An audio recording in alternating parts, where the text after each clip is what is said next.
Good morning. क्या बोलती public? तुम्हारी एक ही डेट आ गई लिए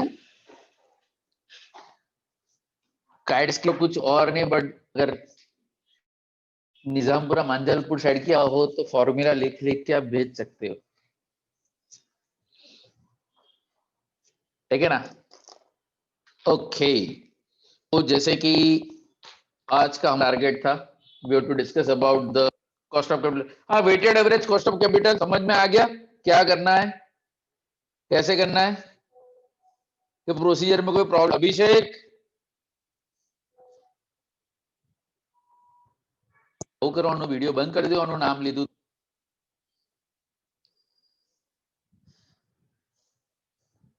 साक्षी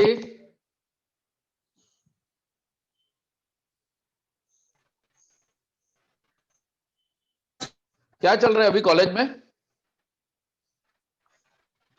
सर हजू मैं आज लेक्चर भरे थियरी पाती। हाँ, कई काम नहीं। हाँ, एक और है केशा। Yes sir, good noon. શું ચાલે બેટા? નોંધ ચેપ્ટર થઈ ગયું?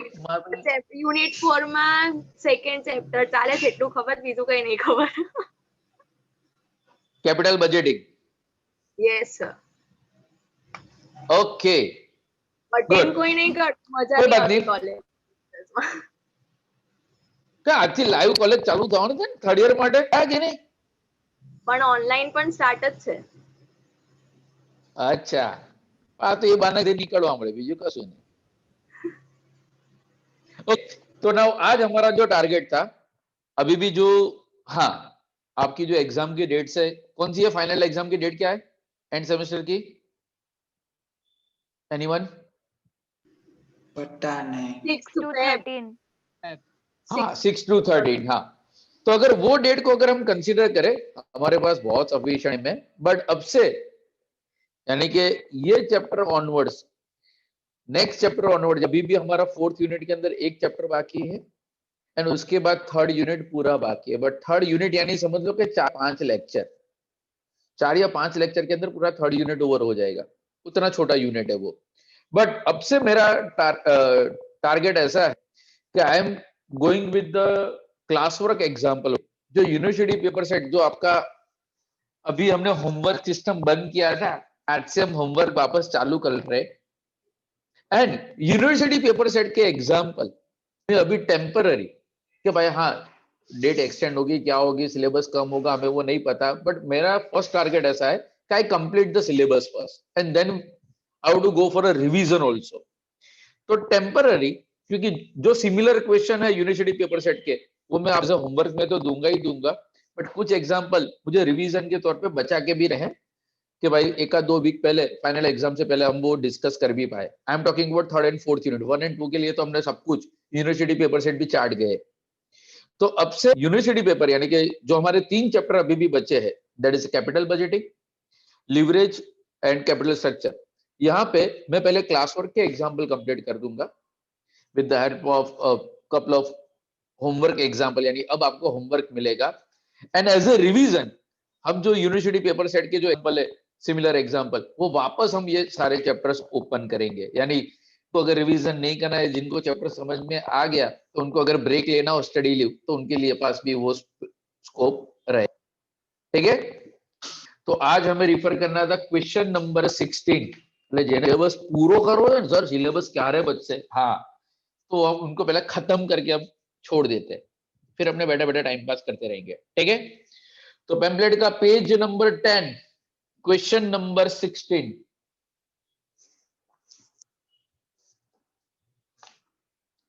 आ जाओ मेरी स्क्रीन के ऊपर, यू, चलो स्क्रीन विजिबल है? हाँ सर, देखा है। Okay, refer the question first, question refer करो कि Ganesh limited has the following capital structure. Structure के अंदर क्या है? इक्विटी, प्रेफरेंस एंड डिवेंचर, यानी सबसे पहले हमें क्या ढूंढना पड़ेगा? Cost of equity, cost of preference shares and cost of debenture. Okay, उसके लिए क्या इंफॉर्मेशन अवेलेबल है?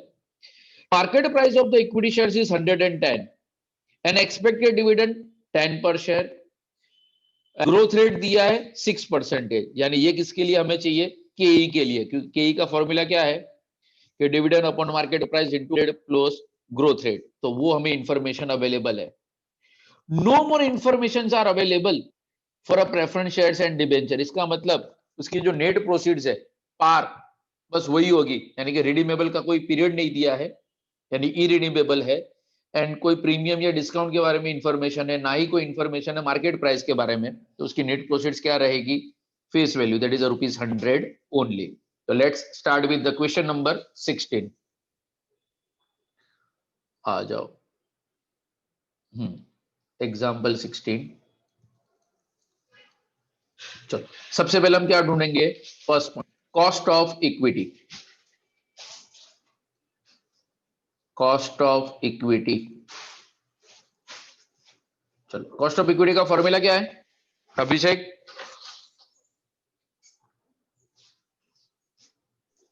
याद बोल दे. डिविडेंड के हाँ. इक्वल टू हाँ. डिविडेंड अपॉन मार्केट प्राइस हाँ. into 100 plus G. Plus G. Okay. तो डिविडेंड हमें कितना दिया है? देखो आपको दिया है फर्स्ट लाइन के अंदर ही, dividend per share ₹10. Dividend per share ₹10 and market price कितना है? 110 and plus growth rate. Growth rate आपको दिया है 6%. ग्रोथ रेट आपको दिया है 6%. तो 10 अपॉन 110 इंटू 100 करो, कितना परसेंटेज आएंगे? 9.09. चेक करो तो, हाँ 9.09 यस सर, है ना? 9.29. तो 9.09% प्लस 6%, तो आंसर कितना आएगा? 15%. सॉरी 15.06. हाँ क्या, इरेजर इरेजर इरेजर इरेजर.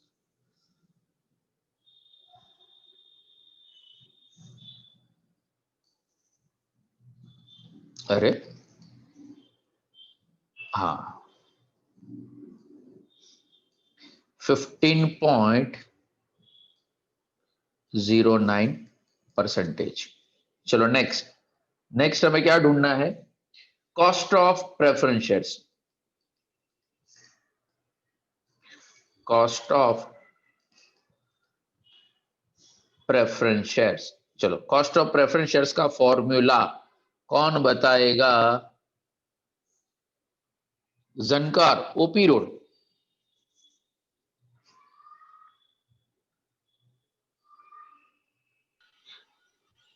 आप यूविल के आज लकी स्टूडेंट हो जिनका नाम लॉटरी में निकला है. चलो फॉर्मूला बताओ. Cost of हाँ. preferential capital हाँ. KD is equal to KD KT sorry is equal to, हाँ PD upon हाँ, NP into 100. PD upon NP 100, because कोई भी हमें रिडम्पशन के बारे में इंफॉर्मेशन अवेलेबल नहीं है. अब देखो पीडी, पीडी यानी कि प्रेफरेंस डिविडेंड. प्रेफरेंस डिविडेंड कितना होगा? 10% प्रेफरेंस शेयर्स ऑफ ₹100 ईच. मैंने आपको बताया था कि अगर एक शेयर की अगर वैल्यू अवेलेबल है शेयर या डिबेंचर की, तो हमें एक से ही वर्किंग करना है. तो 10% ऑफ 100 कितना होगा? 10% ऑफ 100 ₹10 एंड एनपी कोई इन्फॉर्मेशन ना हो, पार, प्रीमियम, डिस्काउंट, एक्सपेंस, तो एनपी इज इक्वल टू क्या होगा? Face value. यानी आंसर क्या आएगा? 10 upon 100 into 100 remains in 10%. Answer कितना आएगा? 10%.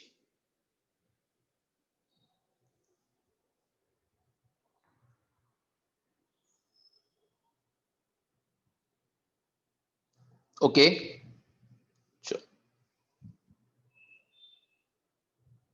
Third, cost of debenture. अगर किसी का लिखना बाकी हो बोल देना, मैंने स्क्रीन चेंज कर दिया है तो मैं वापस वो शेयर कर दूंगा। कॉस्ट ऑफ डिबेंचर्स कौन बताएगा फॉर्मूला? रुतवी।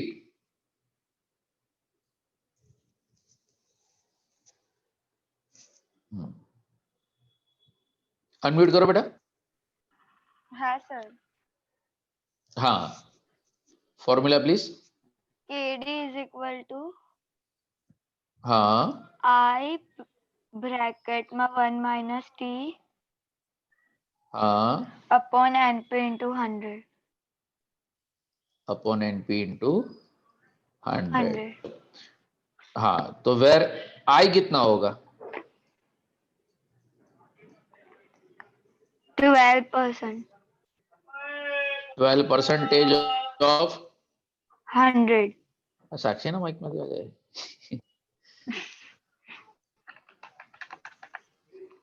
हाँ, T is equal to 50%. Tax rate कितना दिए? 0.5. हाँ, 50% और 0.5. 0.50 या तो 0.5 जो भी लिखो। हाँ, एन एन पी 100. कुछ भी नहीं बोला, इसकी value that is 100. 100। Therefore T is equal to 12 into bracket 1 minus 0.5 upon 100 into 100, 6%। 6%। अब एक चीज ध्यान में रखना, यहां पे मैं और के लिखता हूं, ये फॉर्मूला मैंने जानबूझ के पहले नहीं दिया था कि इफ द डेप्ट, ये सिर्फ एंड सिर्फ डिबेंचर या टर्म लोन के लिए यूज होगा, कि in case of dept, in case of डेप्ट अगर आपकी नेट प्रोसीड्स यानी कि कोई एक्सपेंस नहीं दिया, ना कोई प्रीमियम है ना कोई डिस्काउंट है, यानी कि अगर कॉस्ट ऑफ लोन का अगर वर्किंग करते हो, तो यहां पे एक और फॉर्मूला है, ये एमसीक्यू में आपको काम में आएगी, कि KD is equal to, KD is equal to KD before tax in 1 minus T. KD before tax, देखो ये डिबेंचर का इंटरेस्ट कितना था? 12%, यानी कि 12% इंटू ब्रैकेट 1 माइनस 0.5।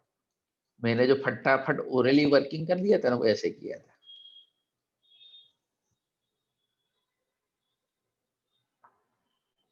बट ये कब हो सकता है? At par only. Cost of डेप्ट अगर एट पार ढूंढना है तो ही ये फॉर्मूला आप यूज कर सकोगे। अगर यहाँ पे मैं 10% डिस्काउंट दे दूं या 10% प्रीमियम दे दूं, तो हमें इसी तरीके से सॉल्व करना है।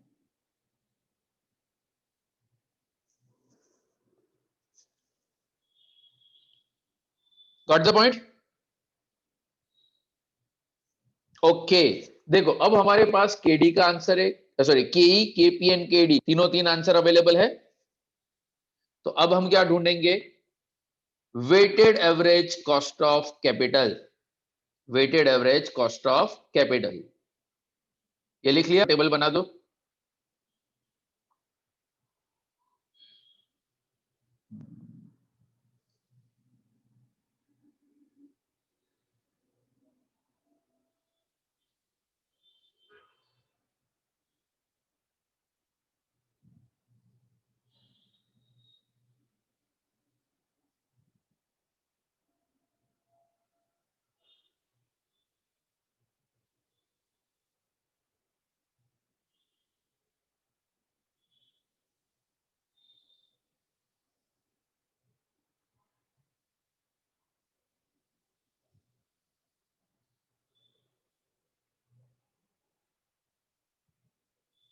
चार लाइन का टेबल, बस बहुत हो गया।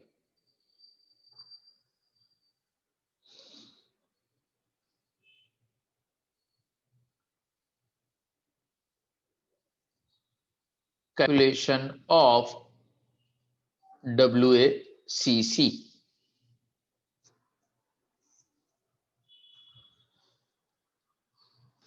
वर्नी का कॉलम क्या थे, याद है कुछ? sources, सोर्सेस, book value, ये हाँ, weights, वेट्स, cost कॉस्ट, और WACC. WACC. ओके,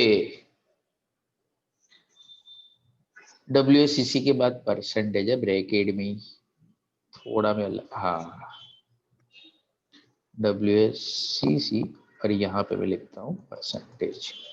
ओके, कहाँ गए हमारे भूले के वक्त?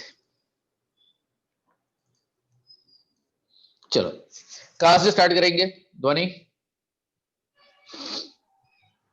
Equity, cost of equity, equity shares. हाँ, equity share capital, Preference shares. Preference shares capital,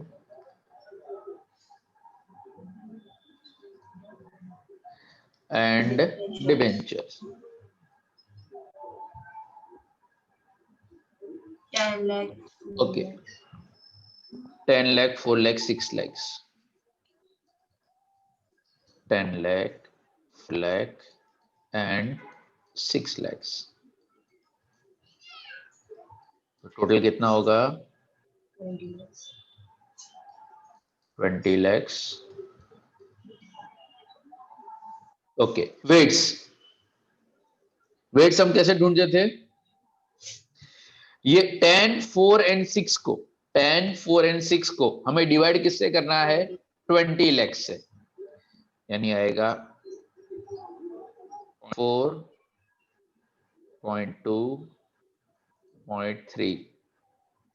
total always equal to 1. बराबर है? ओके, मुझे कॉस्ट ऑफ कैपिटल के आंसर बता दो जो हमने ऑलरेडी कैलकुलेट किए हैं.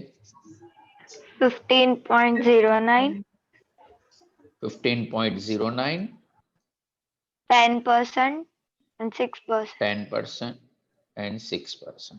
ओके, तो 15.09 into 0.5, 7.545. 7.545. सर 55 लिखे तो चले. हाँ, बराबर है. ये तो पूछे उससे पहले ही बता दिया. एंड यहाँ पे आएगा 1.8. तो टोटल 11.345. 11.345 या तो 35. 11.345 या 35. नाउ जिस तरीके से 10th एंड 12th की स्कूल्स, आज से आपका कॉलेज स्टार्ट हुआ है, गॉड नोज आपका एग्जाम भी ऑफलाइन हो सकता है. अगर गलती से अगर ऑफलाइन हुआ तो ये डिस्क्रिप्टिव सम भी आ सकते हैं. यानी वो जो एक एमसीक्यू के फॉर फ्रेम ऑफ माइंड के अंदर अगर आप जो बैठे हो, हाँ, वो थोड़ा बी प्रिपेयर. यानी हम पूरा का पूरा बस करके जाना है. एमसीक्यू पूछना है तो एमसीक्यू पूछेंगे, डिस्क्रिप्टिव पूछना है डिस्क्रिप्टिव, हम उसके लिए रेडी है. क्लियर? ओके, अब यहां पे सम खत्म नहीं होता. देखो उसमें आगे क्या बोला है? Assuming that in order to finance an expansion plan, the company intends to borrow a fund of 10 lakhs. यानी अभी at present company capital structure कितना है? 20 lakhs. अभी का कैपिटल स्ट्रक्चर कितना है? 20 lakhs का. बट कंपनी को एक्सपांड करना है और उसके लिए 10 लाख और वो लोग लाएंगे. कहां से लाएंगे? By way of a loan. And loan का रेट ऑफ इंटरेस्ट कितना है? 14%. यानी कि अब कंपनी का स्ट्रक्चर बन जाएगा 3 lakhs का. यानी अब सोर्सेस के 4 आ जाएंगे: equity, preference, debenture and loan. And ये लोन लेने की वजह से हुआ क्या वो भी चेक कर लो. एक्सपेक्टेड डिविडेंड जो पहले 10 था अभी हो जाएगा 12, एंड मार्केट प्राइस जो पहले 110 थी वो हो जाएगी 105। ग्रोथ रेट के अंदर कोई भी इंफॉर्मेशन नहीं है।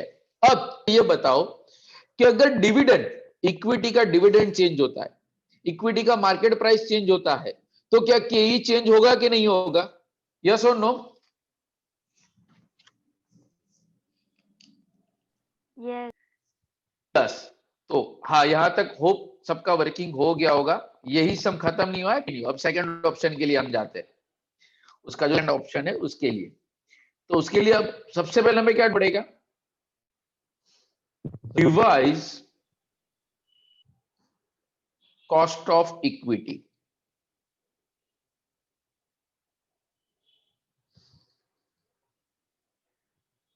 रिवाइज कॉस्ट ऑफ इक्विटी, ये हमारा ऑप्शन सेकंड के बारे में। हाँ चलो, तो केई का फॉर्मूला क्या है? Formula remain same, dividend upon MP. Video lecture के अंदर I use to word D1 because D represent dividend of the year, D1 represent the expected dividend. But exam में आप डी लिखोगे या डी, आपके मार्क्स कट नहीं होंगे, ठीक है?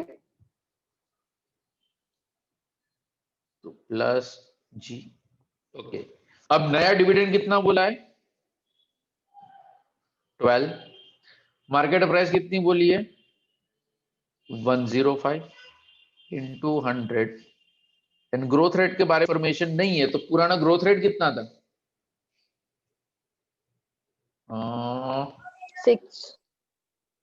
6%। ओके, तो 12 अपॉन 105%।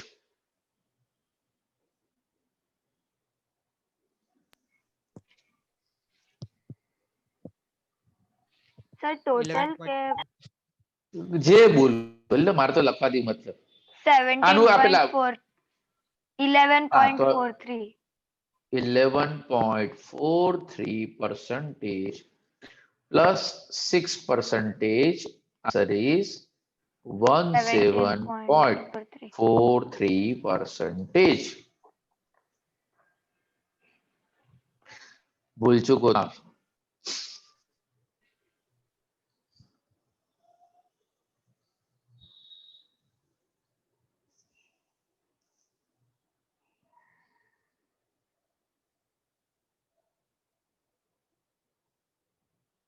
Done, okay. और कोई चेंज बोला है? No more information. तो देखो, अगर, क्योंकि पूरा नया हमें सम सॉल्व करना है, कॉस्ट ऑफ प्रेफरेंस शेयर्स, क्या प्रेफरेंस का डिविडेंड चेंज हुआ? यस केशा? क्या उसकी फेस वैल्यू कोई चेंज हुई? No sir. नो। तो क्या उसका आंसर चेंज होगा? नो। नो। यानी कॉस्ट ऑफ प्रेफरेंस शेयर्स का आंसर कितना रहेगा? 10% का 10%, 10% का 10%। Same way cost of debentures, क्या इंटरेस्ट चेंज हुआ? नो। टैक्स रेट चेंज हुआ? No. Net proceeds and its remain same. तो कॉस्ट ऑफ डिबेंचर कितना आंसर रहेगा?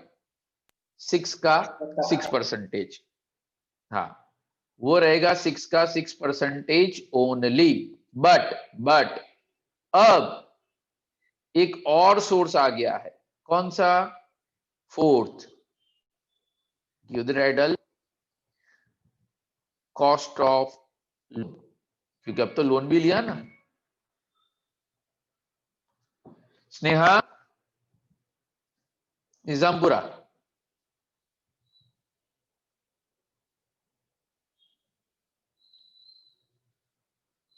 कहां गई ये?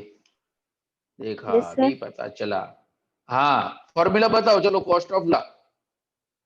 कॉस्ट ऑफ किसका? टर्म लोन का?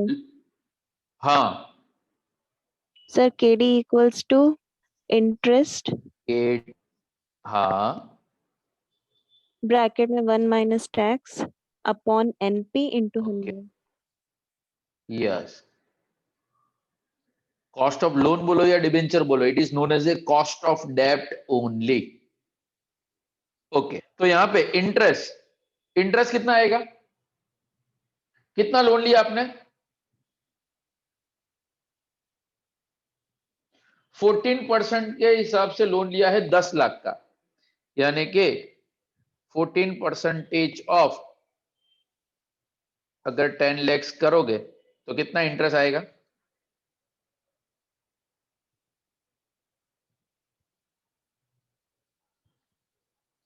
₹1,40,000। टैक्स कितना आएगा? 50% था ना हमारा टैक्स। यस, एनएनपी कितना आएगा?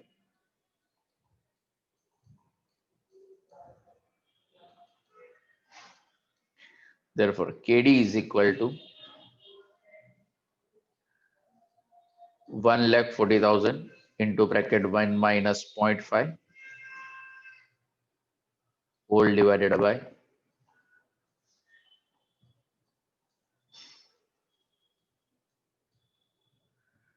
आंसर कितना आएगा?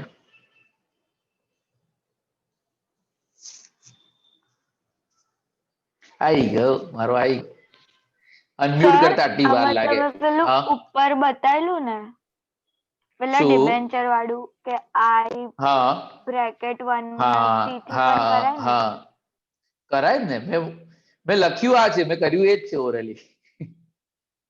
હા यानी कि और करके अगर किसी को लिखना हो तो KD is equal 14% into bracket 1 minus 0.5 तो आंसर केटलो आवे 7%।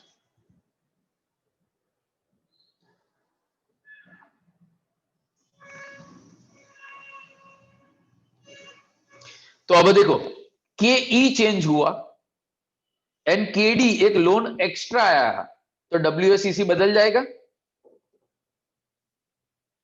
तो वापस हमें टेबल बनाना पड़ेगा रिवाइज डब्ल्यूएसीसी का।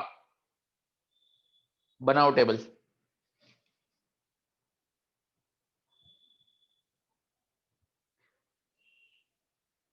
होप लिख लिया होगा सबने। हाँ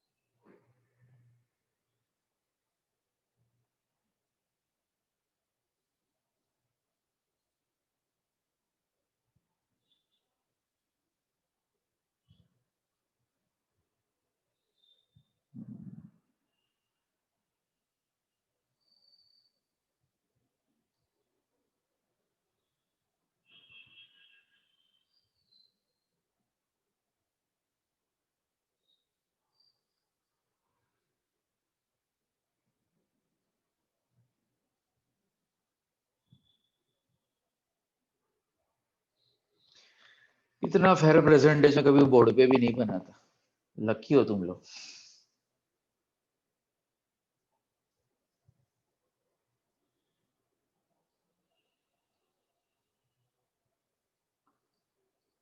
calculation of revised WACC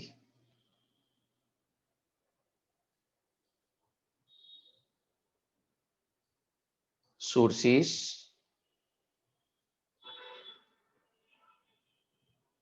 book value rates cost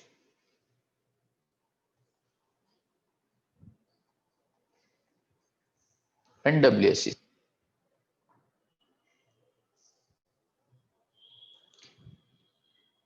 ये कंपटीशन ऐसे बनाने का, सीधा सीधा लीक नहीं देने का। हाँ चलो चालू कर ले। तो यहाँ पे क्या आएगा, सोर्सेस अंदर अब 4 आएंगे, equity share capital,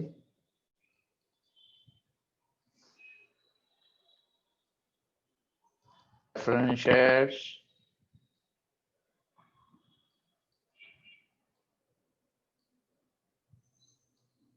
debentures and loan. Equity का अमाउंट कितना था,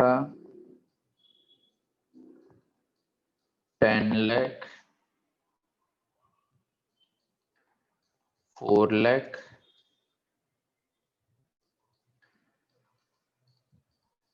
6 लाख एंड लोन भी 10 लाख था ना। हाँ, लोन है 10 लाख, तो टोटल कितना होगा 30 लाख। तो यहाँ पे आएगा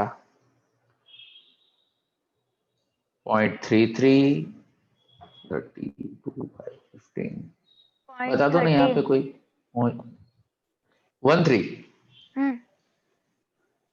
ओके, यहाँ पे 0.2, પણ સર ટોટલ છે ને 0.2. 0.99 આવે છે. 99 થાય છે, મને ખબર છે। तो આપણે શું કરીશું, अब या तो One किसी लख को भी दिया। 0.0 बता देना पड़ेगा। तो यहाँ पे हम क्या लिख देंगे 0.34। ओ हम डायरेक्ट 1 नहीं लखी दूं, 0.34 કર્યા પછી या तो इसको 0.14 कर दो या 0.21 कर दो, किसी की, क्योंकि ये जो था ना ये दो, ये 0.33333 थे, यानी किसी एक को, हाँ वो शेयर हमें पड़ेगा। इसलिए हमेशा हमें लास्ट के अंदर कभी हम वर्किंग में जब स्टूडेंट था तो ये लिखता ही नहीं था, 1 में से ऊपर के 3 माइनस करो, जो बचा वो अभिषेक આપણે ફોર્થમાં લખી દે, ટેન્શન જ નહીં। એ શું બધું બધું આપણે થોડું કેલ્ક્યુલેટ કરવાનું। हाँ चलो बता दो केई का आंसर कितना था,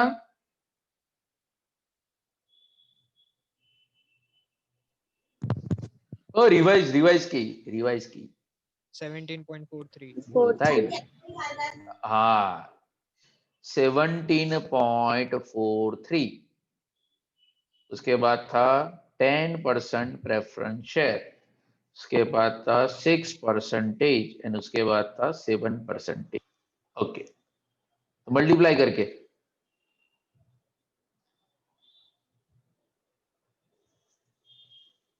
5.76, फिर 5.76, 1.3,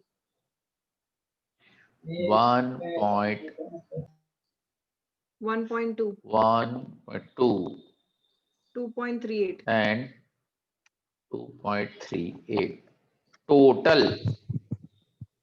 10.64.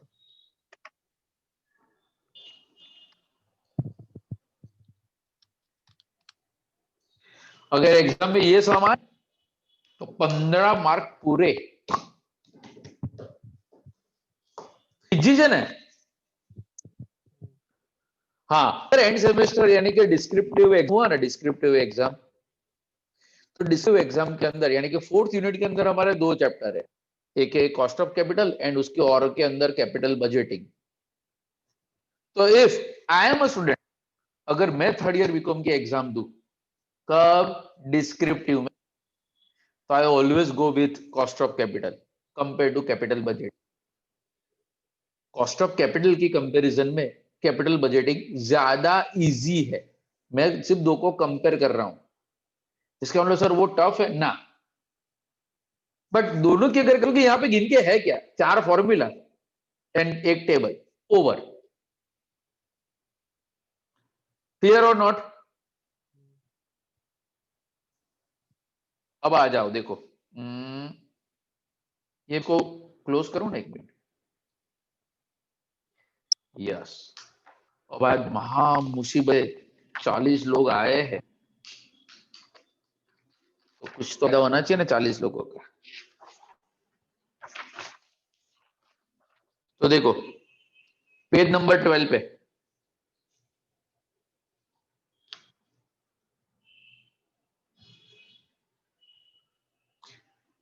University paper set question number 21।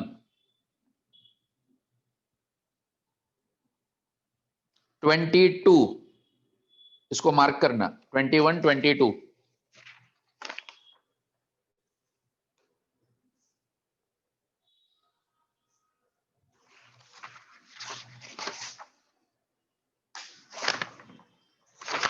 And question number 17,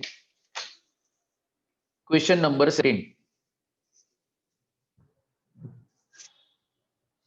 exam में 3 में से कोई आएगा। साचू सर हल्ला बे कोई ने कहते नहीं है पर सर लास्ट वाला कौन सा था? 17, ओके 17। एंड अगर आपकी एग्जाम एमसीक्यू हुई, अगर आपकी एग्जाम एमसीक्यू हुई तो जो हमने आगे जो शॉर्ट फॉर्मूला वाले जो लर्न किए थे, हाउ टू फाइंड आउट की, हाउ टू फाइंड आउट की, केपी, वो तो पता ही है। ओके, यानी वो एक हो सकता है, या तो अभी जो क्वेश्चन नंबर 17 जो मैंने मार्क किया ना, कि जिसके अंदर आपको cost of capital directly sir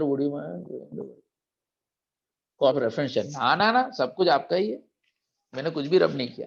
एक मिनट है, मैं वापस एक बार स्क्रीन शेयर कर दूं, किसी का लिखना बाकी था। Okay, cost of preference shares KD, हाँ ये रहा। हाँ मैं कहां पे था? यस, अगर if I am a paper setter, अगर मैं पेपर सेटर हूं और एमसीक्यू मुझे पूछना है, और वो भी डब्ल्यूएससीसी के ऊपर, question number 17 my hot favourite question. आप चेक लो, कोई भी सम चेक कर लो, ये 3 सम के अंदर, हाँ स्टूडेंट के पॉइंट ऑफ व्यू मैं एक और सम आपके लिए ऐड करते हूं, जो दिसंबर में पूछा था ना, सम नंबर 31, पेज नंबर 15। नमक लिख लिया बेटा?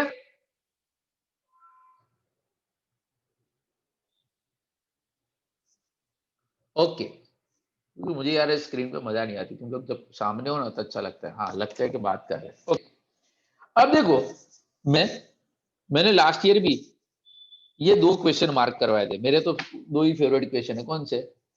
जो 21 एंड 22, 21 एंड 22। अब 21, अभी आपको पूरा चैप्टर क्लियर हो गया, अब रिफर करो सब नंबर 31 के अंदर, पेज नंबर 15 पे क्वेश्चन नंबर 31। तो डोबाओ जो लास्ट ईयर एग्जाम आपी थी ना, लास्ट जो एग्जाम हुआ था उस टाइम पे, सर आओ तो आपने कहीं सम करियो ज नहीं। How to solve this particular question 1? मान लो कि दिसंबर, मान लो यहाँ पे मैंने सिलेबस खत्म कर दिया, today is the last lecture, and आपके सामने यही सम नंबर 31 ए आया एग्जाम में, कौन एक्सप्लेन करेगा how to solve a particular question? कोई भी अपनी होशियारी दिखा सकता है? સર ફ્લોટિંગ कोई हंसेगा? કોસ્ટ નું કશું કરવાનું? हाँ, कोई पण कॉस्ट आपी होय, it is always minus from NP, net proceed में से माइनस, इश्यू प्राइस हो तो इश्यू प्राइस में से, एंड मार्केट प्राइस हो तो मार्केट प्राइस में से। डोंट वरी, ये सब मैं वीडियो लेक्चर के अंदर सॉल्व करने वाला हूं, बट मान लो कि चलो मैंने यहाँ पे चैप्टर खत्म, हर एक को वो तो पता लग गया બેલેન્સ how to શીટમાં જે solve a બધી question. વેલ્યુઝ આપી છે ને, ઇક્વિટી कई પ્રેફરન્સ અને fix assets, debenture, current assets, हाँ, ના અને retain earning, equity share preference અને ડિબેન્ચર વાળી, અને रिटेन अर्निंग, હા એ પણ, અને करंट लायबिलिटी वाली। એટલે એ 4 સોર્સ થઈ જશે. तो करंट मारी बैलेंस शीट में करंट लायबिलिटी आपी ज છે।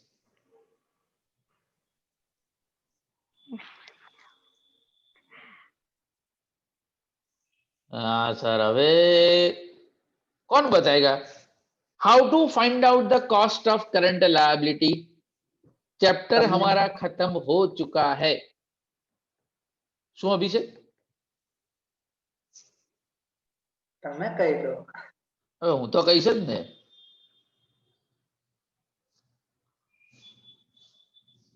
कि मैंने ये इसके ऊपर मैंने टोंट सुना था, सर आपने ऐसा कुछ नहीं करवाया था. वर्णिका, मान लो ये ओपन बुक एग्जाम होता है तो आप कैसे सॉल्व करते? सर मैं नहीं लेती करंट लायबिलिटी, सिर्फ इक्विटी, प्रेफरेंस, रिटेन्ड और डिबेंचर का करती हूँ. That's it. बोला ही नहीं था.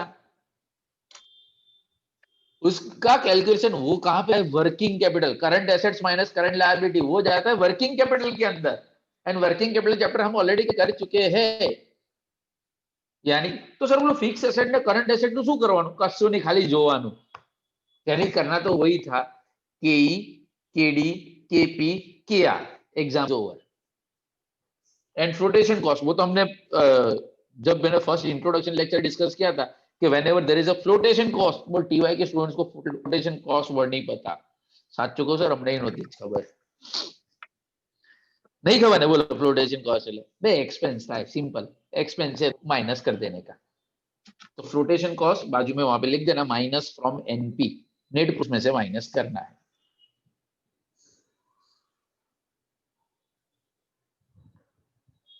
और जस्ट ये एक वर्ड की वजह से, एक तो बैलेंस शीट आई ना, अपना पेम्पलेट में वो बैलेंस शीट वालों को ही समझ नतो.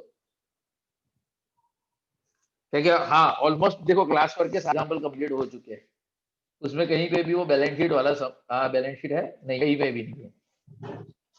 सर આવું તો તમે કરાયું જ નહીં. અલા ડોગા તું વાત તો કરો ક્વેશ્ચન. બસ આ બેલેન્સ શીટ નું ફોર્મેટ આવ્યું ને ऑप्शन में, चलो go to a capital budgeting. ऐसे नहीं करने का. सास भी कभी बहुत, हमें भी पता है कि तुम किस तरीके से प्रिपरेशन करके आते हो. तो सास सास होती है, बहू कितने भी नखरे कर ले वो कभी भी सास नहीं बन पाएगी. तो आपको नियर फ्यूचर में ये एडवाइस काम में आएगी, गर्ल्स गैंग. हाँ, कि कभी सास बनने की कोशिश नहीं करने की. क्योंकि बहू ने, जो अभी आपकी सास है ना, जब बहू थी ना उसने वो अटेम्प्ट कर लिया था, यानी उसको वो सारी चीजें पता होती है. जैसे होता है ना, तुम लोग एग्जामिनेशन के अंदर कॉपी करने के नए नए तरीके ढूंढते हो.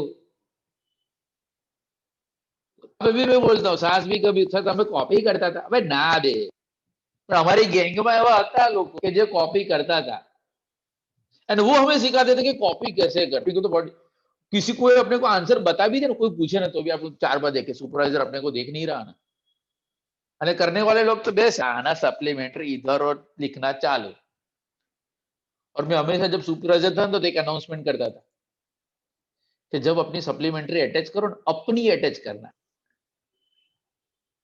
क्योंकि वो एक्सचेंज की होती है तो लास्ट 10 मिनट्स में वो याद नहीं होती कि उसमें से अपनी वाली कौन सी और बाजू वाली कौन सी.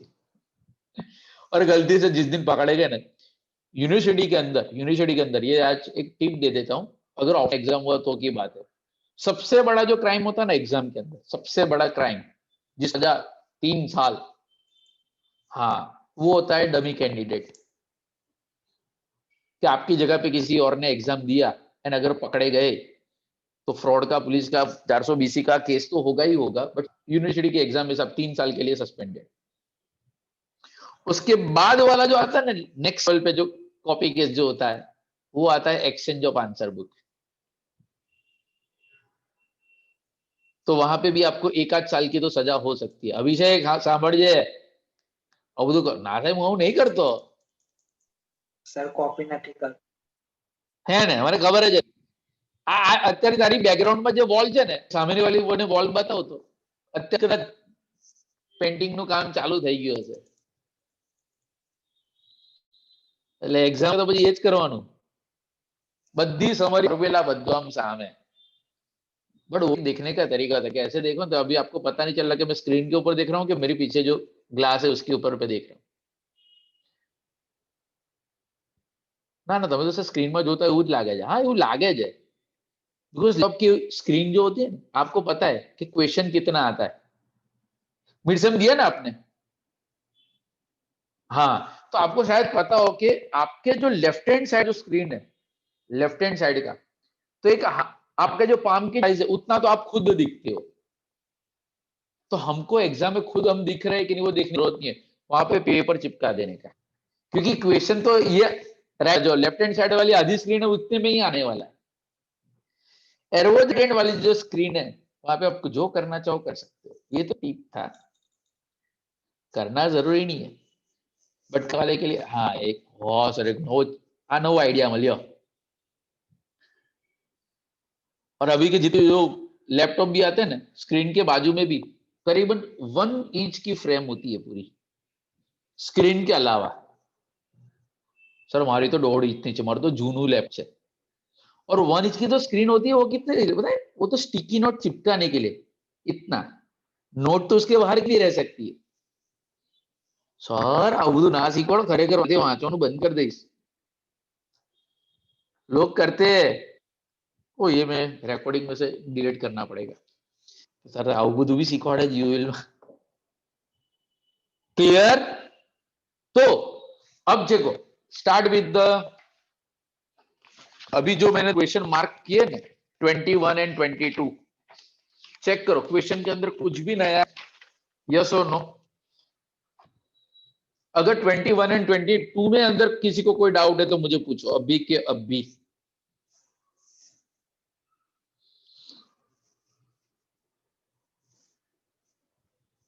सेवनटीन है वो आपके लेक्चर के अंदर मैंने कवर कर लिया, बट 21 22 के अंदर किसी को अगर कोई डाउट है, you can ask your query write now.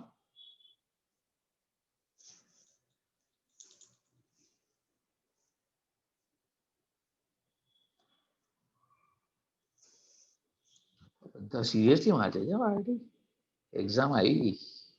Good.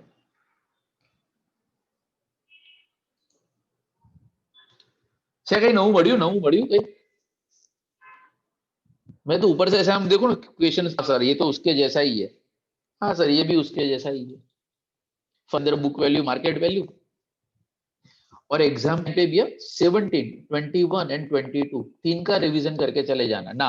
आप 31 भी आपके लिए, मेरे लिए, मेरे लिस्ट के अंदर 31 आता, बट आता क्या ना अलग से। हाँ सागर सर की टोन में अगर मैं बताऊं तो, हाँ तो 31 थोड़ा अलग है। बाकी वही की वही चीज, बस तो इतना करके जाओ, खत्म, चैप्टर इज ओवर। तो आज का होमवर्क आपका 21 एंड 22 सर આવું કરવાનું, इंपॉर्टेंट मार्क कराइने जो होमवर्क में આપવાનું। हाँ, और अभी जितने भी पेपर सेट के सम बच्चे हैं ना, वो सब आइदर 20 या 22 है। जो 31 अलग है ना, हाँ वीडियो लेक्चर के अंदर कवर कर लूँ। से वो सेल्फ प्रैक्टिस सॉल्व करना स्टार्ट कर दो इसकी, ठीक है। सबमिट करो ना करो, नॉट डन के अंदर नाम तो हमारा ये आता ही है, बट जितना प्रैक्टिस खुद से करोगे। हाँ मेरा टारगेट वही है, ऐसा नहीं कि मैं बाकी के सारे क्वेश्चन छोड़ रहा हूँ। Let's we start with the new chapter, कि भाई जो 3 चैप्टर बाकी है वो खत्म कर दो ना। यानी हमें लगे कि हाँ सर माने अकाउंट ऑडिट में तो चाले, थियरी तो બધું बाकी है। हाँ तो उसी के लिए मैं जल्दी कंप्लीट करने का ट्राई कर रहा हूँ with the class work example. And उसके बाद मैं आपको छोड़ नहीं, उसके बाद हम सिर्फ यूनिवर्सिटी पेपर प्रैक्टिस करेंगे, वीडियो में भी एंड लाइव में भी, ठीक है। तो ये भी यानी कि 21 22 ना आंसर कही दो ने, टैली करी दे भाई। ओके, मैंने सोल्व नहीं किया बेटा,